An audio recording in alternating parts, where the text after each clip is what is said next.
Hello, good morning po. Ay, good morning po. Bakit magtatanong ka? Opo, may nagpapatanong. Babae, lalaki? Lalaki po. Senior o bata-bata pa? Magsisenyor. Magsi-senior. Okay, lalaki, magsi-senior. Go ahead, anong tanong? Hello.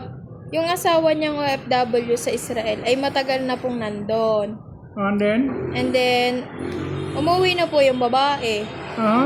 Kaso lang, ayaw na sa kanya.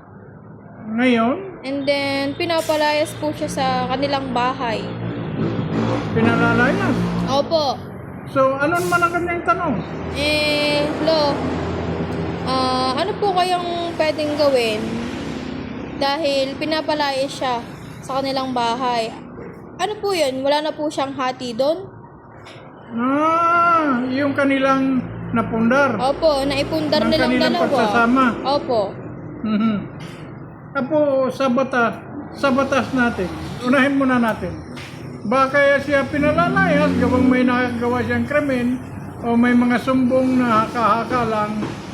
Pero, ang magpapatunay nung korte, hindi pa rin pwede yung haka-haka diyan kung ano-ano na walang mga ebidensya. Kung kaya siya pinalalayas.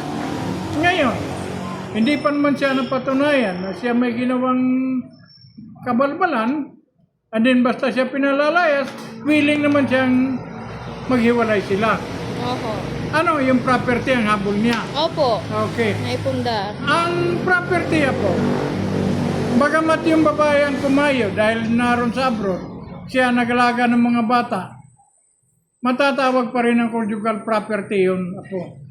Bagamat si Mrs. ang nagpundar noon, hindi pa rin pwedeng baliwala si Mr. doon. Dahil nagsakripisyo din si Mr.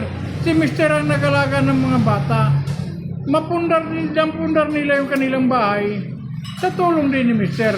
Kaya ang batas natin, conjugal property yun, o may karapatan pa rin yung si Mr. Hindi pwede yung gano'n na po. Siya ay may karapatan doon sa kanilang mga napundar. At kung siya man ay may kaso nagawa, kung kaya siya ay nayaman ng kanyang message, ang makapagsabi lang diyan ay ang korte, hindi yung mga chismis-chismis.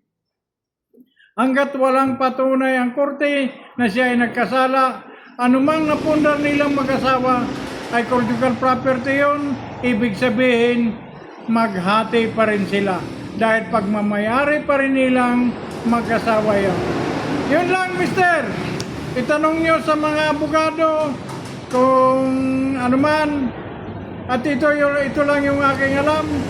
Sana yung aking payo ay makuha na mapulutan mo ng aral at makagawa ka ng aksyon. Yun lang.